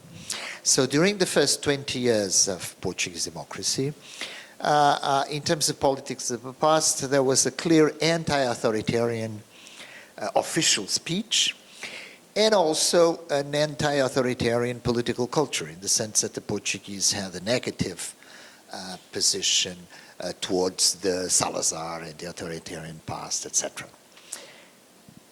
The colonial and imperial past is another story. Because of a curious event, the actors of the transition to democracy were veterans of the colonial war. So attitudes towards the empire, attitudes towards the navigators, the Vasco da Gama, etc., etc., that was quite different.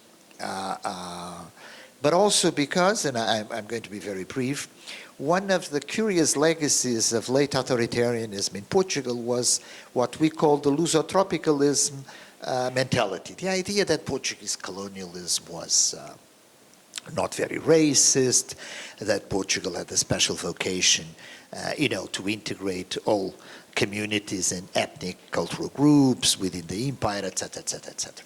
The myth of racial democracy in Brazil, for instance, that was a clear example of that, contrary to the United States or to British colonialism, patati patata. Now, the emergence of a new wave of immigration to Portugal, this time not coming from Portuguese-speaking Africa or from Brazil, but from Bangladesh, from India, from Nepal. That's quite recent, as a matter of fact, 7 years, 8 years. There was a huge influx of this new immigration into Portugal, did provoke the emergence of a populist radical right party, and an abrupt rupture even with the culture, the old culture of the radical right, in the sense that it's more xenophobic. You mentioned gypsies. That's very interesting because in the case of Portugal, there is nothing new in the last 400 years in terms of the presence of the Roma community in Portugal associated to small crime, the typical stereotypes and reality, as a matter of fact. Mobilizing against Roma and mobilizing against the threat of Asian immigration did put this party with 23% of the votes in last legislative elections. So the politics of the past of Portuguese democracy is changing. And there is a reactivation of a more homogeneous nation state, a more xenophobic type of national identity. And it's working. And it's even in terms of the influence on the center-right, it's quite impressive. So things did change much in the last 2 to 3 years in Portugal. But what I would like to stress that it's very interesting is how political elites, in this case new radical right populist elites, that do not, or at least did provoke a rupture with the old culture of the authoritarian radical right. It's nothing to do with the memory of authoritarianism, because there is a problem of activation. And the problem of activation of Salazar is backwardness, the old Portugal, the non-modern Portugal. And so it's difficult to mobilize Portuguese society towards a more positive view of the authoritarian past. But law and order, anti-political correctness, anti-multiculturalism, yes, there is a very fertile soil for the mobilization of Portuguese society. I'm not sure if I answered the very last question, Selective. Yeah. Now, about selective repression, yes, it's something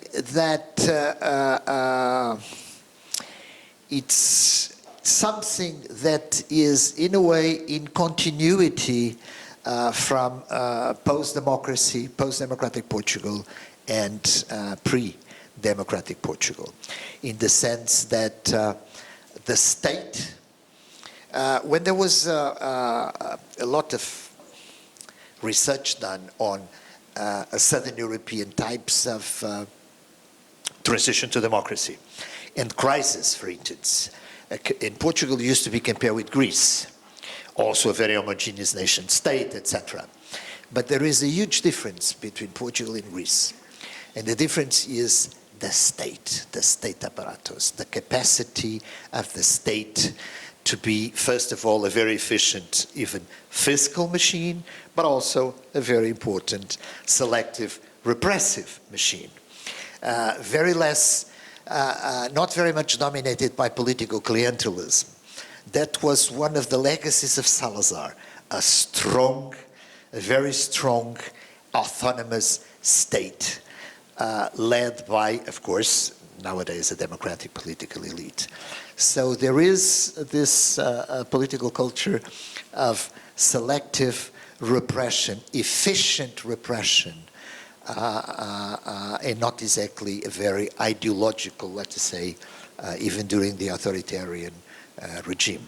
The repressive record of the dictatorship, I have problems sometimes. As you know, to conclude, when you compare repression, there is always a problem of numbers, especially with historians. Political scientists are more prone to, because all dictatorships are repressive. Yeah, it's difficult afterwards to compare types of repression. But there is something to be compared. And in the case of Portugal, of course, there was a much more selective repression than the one compared with for instance, with Spain and other autocracies, in the sense that it was extremely selective and much more based on information and non-life attempts type of repression. Hvala lepa. No, še Dejan. Dejan, ti si se veliko ukvarjal v svojih delih z vprašanjem, ali pa vsaj nekaterih svojih oblikovanjem enega jugoslovanskega naroda.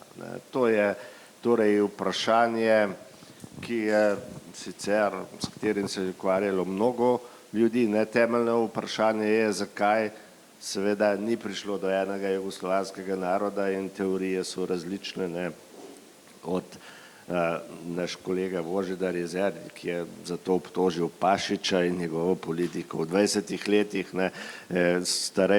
zgodovinar starejša generacija Charles Jelavič iz ZDA je prišel do ugotovitve, da je to pravzaprav zaradi šolskega sistema, ker je pač nova država v tedanji konstelaciji dovolila šolski sistem, vsaj v slovenskem primeru, recimo pa tudi sicer v nacionalnem jeziku, univerzo in tako naprej, kar seveda drži. Ampak kaj pravzaprav je po tvoje vzrok, da ni prišlo do oblikovanja enega naroda, in iz tega seveda logično vprašanje, ki sledi, ali bi en jugoslovanski narod lahko ohranil Jugoslavijo kot državo. Bi bilo potem lažje ohraniti to državo kot neko multilateralno skupnost. Drugo vprašanje je pa ločeno od tega in izhaja iz tega tvojega nastopa tukaj, in sicer samopravnega korporativizma, ki si ga omenjal. Ta korporativizem je danes znova, kot vemo, izjemno privlačna ideja.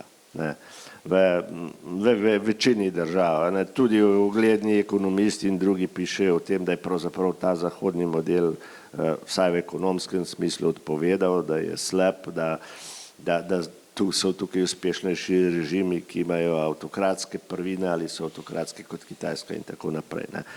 Torej, jugoslovanski korporativizem je bil malce poseben, zato ker je imel močno ekonomsko demokracijo. Ne. Ekonomska demokracija v Jugoslaviji je bila mnogo močnejša od te, recimo, klasične politične demokracije in ta del današnjim ideologom gotovo ne bi bil všeč, bi ga odpisali. Ne.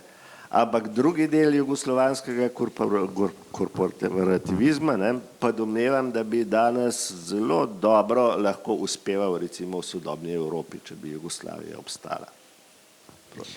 Okay, well, of course, two big questions. I'll try to be brief, but I mean, with Yugoslav nation, I already said, referring to Dejan Jovic's latest book, that in his view, Yugoslavia did very little in reality to create a Yugoslav nation, and only in a limited period of maybe 5 years. And even more, I think, after the Second World War, there were deliberate attempts against that by members of political elite. In this book here that is in front of you, Božo, I mean, I quote from Tito's archive a conversation between Vida Tomšić and Branko Crvenkovski, Krste Crvenkovski, sorry, he's not the president, but he's Krste Crvenkovski, who came to Tito to discuss the category of Yugoslavs in the census, before 71 census. And they both come as leaders of this commission for the census and try to convince Tito that it should not be allowed at all to people to declare themselves Yugoslavs, Vida Tomšić in particular, quite interestingly. And Tito opposes that. Tito says, I actually want people to declare the way they want it, including if they say Yugoslav, then you should write Yugoslav. Then they say, but this should be then treated as Yugoslav undecided. Yeah. And I says, okay, Yugoslav undecided, but Yugoslav nevertheless, you should not force people. Now, this is an interesting conversation, and I think indeed that Tito and his generation, it's a generational issue also, Tito and his generation, who lived in Austria-Hungary in particular, before Yugoslavia, they and were what? Tito was 22 when Austria collapsed, and 26 when Yugoslavia was created. I think they viewed Yugoslavia as a positive historical event. They viewed it as liberation of their own nations from foreign empires, to which they were loyal in the war. Tito was, there's no doubt about that. But on the whole, they saw this as also a nationalist project. Yugoslavia started in the minds of many as a nationalist project, not only separate creation, but the all Yugoslav, on pan-Slavonic concept and South Slavonic. And if you look, for example, the generation like Rodoljub Čolaković, Miroslav Krleža, Ivo Andrić, Josip Broz, here we are talking like 3 years in between them. They remained very Yugoslav. They remained Yugoslav. They did not doubt that Yugoslavia was a positive thing. I think this next generation, because of course Tito was stari already, next generation who became political subjects in the kingdom and as left-wing Marxist communists, their experience with Yugoslavia was negative. Kardel's experiences with Yugoslavia and Pepca Kardel and others was one of repression and the lack of freedom and maybe suppression, insufficient recognition of Slovenian nationhood. Of course, we know, Kardel in particular, right, with his writings on the Slovenian national question. So I think there was a gap there. And I think, I must say at the same time that this is not an unusual thing for a multi-ethnic state, that the elites from the top are skeptical about engineering to this effect. Discussion on whether there is a British nation is big, or whether Britain is a country of 4 nations, of which everyone should have the right and does have the right to secede. And it's not illegal to be a Scottish secessionist. They cannot because they don't have enough support. But Scottish secessionists win elections. Nobody thinks this is illegal, you know. And I think in several other cases too. At the same time, however, I think Yugoslavia was still successful in creating the sense of togetherness. But this not in a political sense as much as in cultural sense, and in a sense, for example, of sports and of everyday life. I mean, we all remember that we were all very much supporting Yugoslav sports team. Yeah? That we never felt, whether we are from Slovenia or Macedonia or Croatia, that we are in a foreign country anywhere in Yugoslavia, that there was this sense of loyalty and pride, and I think the sense of belonging to Yugoslavia, which was in many ways anti-political, right, and non-political, because there was no political space for this to be reflected.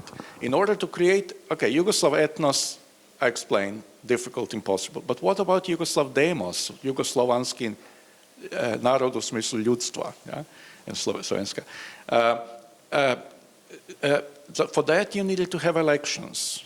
Nobody, I mean, why would anyone have elections if every of the ethnic groups, if they all know that nobody is a majority, not even Serbs, they are 36%. So the elections couldn't create political nation, but there was this real Yugoslavs, right, who were at the same time Serbs, Croats, Slovenes, whoever, but nevertheless did have a Yugoslav identity as well. And occasionally, such as in '81 census, this big rise of the number of people who declared themselves Yugoslavs, I watch this as a protest against the system and as a sign that people are worried that after Tito, Yugoslavia would collapse. Therefore, we have 5.6% of people in Yugoslavia declaring themselves ethnic Yugoslavs. This is a big number. This is 1.2 million. This is bigger than some existing Yugoslav nations, in particular in Croatia and Vojvodina, 8.2 in Croatia. The number of ethnic Yugoslavs in 1981 in Croatia is twice as big as number of all members of ethnic minorities in Croatia now. Now the Croatian society has 4% ethnic minorities. Then it had 8% people, 356,000 people who said they were Yugoslavs. Why did they do that? Against the fear that is a protest, I think as a protest to the system, which wouldn't let them do. Yugoslavs in Yugoslavia are like Bosnians and Herzegovinans in Bosnia and Herzegovina now.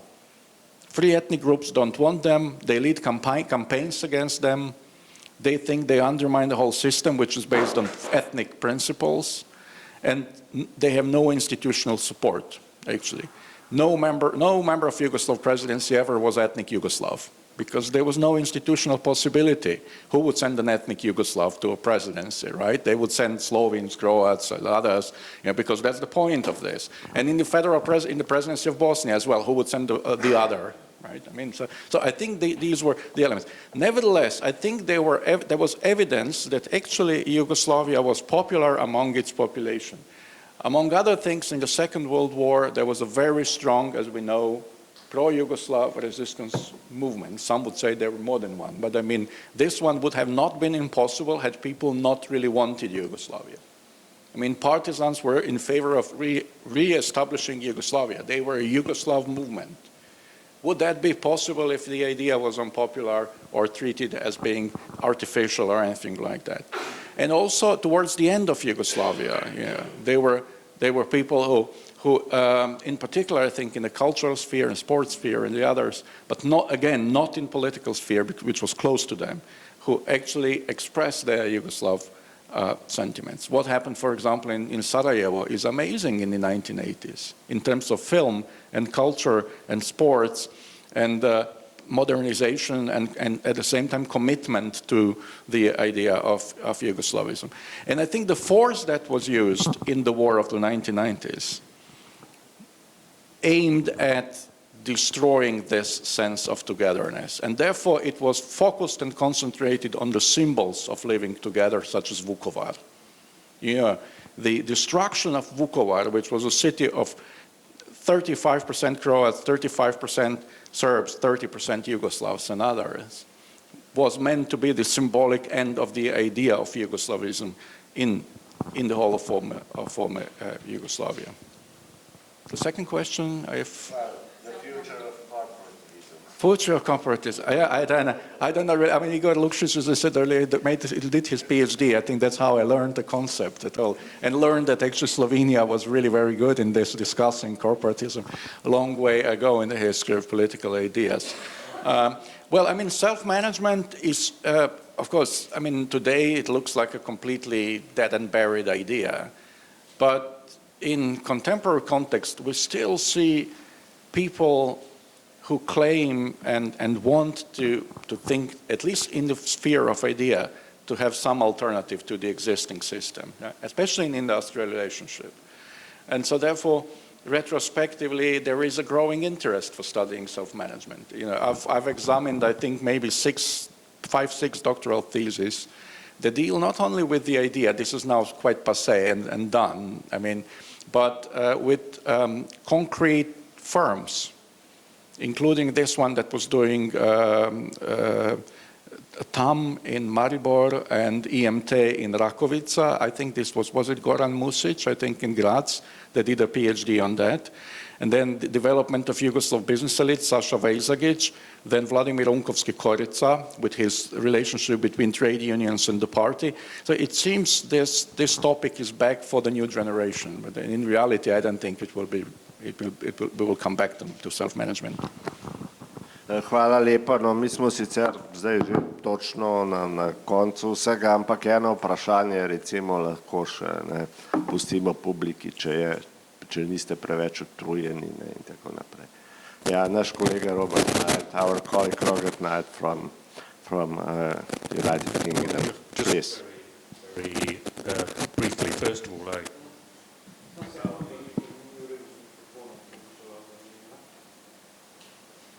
about the UK situation,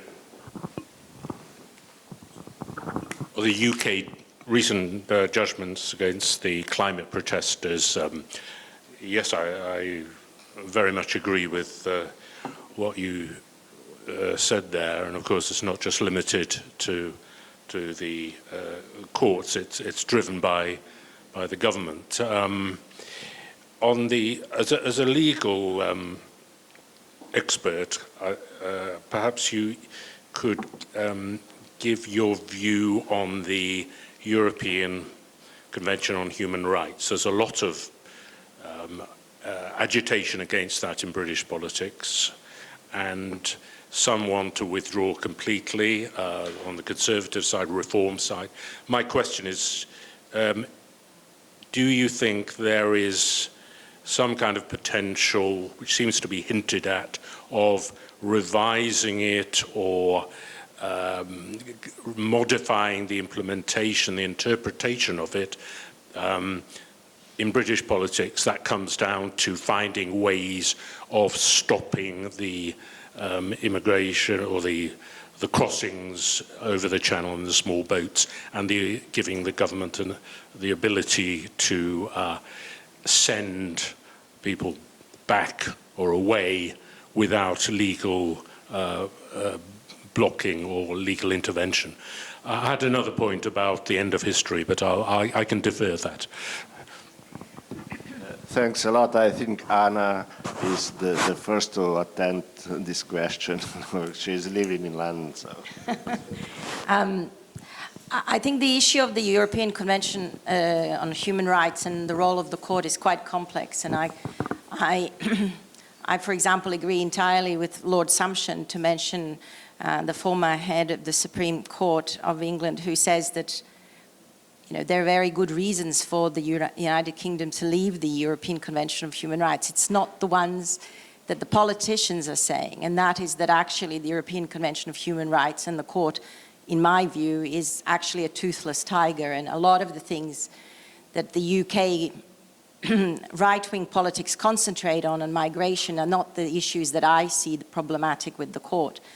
I see problematic with the court with the fact that it actually doesn't deal with political dissent and protection of political dissent in any shape or form. We've only seen the European Court of Human Rights impose temporary measures or injunctions with respect to detentions and forcible removal from housing, but nothing to do with political dissent. So, 15 years, 20 years can go by before they deal with what would otherwise be an exclusion of a political view, as in the case of the Basques, or for that matter, other things. So I think there's a lot of things that are problematic with the European Convention of Human Rights. And there is indications, certainly there was an interview just, I think, a few days ago with the President of the Council of Europe. He says he's willing to discuss reform. My fear is that the reform that they're going to discuss is one that undermines human rights, not protect it. So my concern is that, I don't actually believe that they will achieve an amendment. The amendment would require the agreement of all states, and I don't see how that would actually happen. But my fear is that it moves in the opposite direction. I can go into my views of migration and how seriously concerning that is in Britain. I don't really think it is an issue in terms of illegal immigration. We have a much bigger issue if we want to have legal migration. We have legal migration of about 700,000. Those are the issues that people are feeling on a general basis, but illegal migration, there's too big a topic to talk about, but I don't consider it as something that is fundamentally threatening our legal system or our way of life. On the contrary, I think the whole of the Brexit discussion, in my view, was very much premised by the need to, or the desire to leave the European Convention of Human Rights. And I think the whole migration conversation was one to instigate something that was more popular, but actually fundamentally for the British establishment, it is about leaving the European Convention of Human Rights, as it is seen as the fundamental thing that affects parliamentary sovereignty, which for them is a fundamental principle that they are not willing to give up on. And ultimately it is about them having unbridled power to themselves. So that's, in short, a very broad brush answer, hopefully, to your question. Hvala lepa. Torej, verjamem, da smo bili dovolj zanimivi, ampak verjamem tudi, da še bolj od nas je zanimiv odmor in kava. Hvala.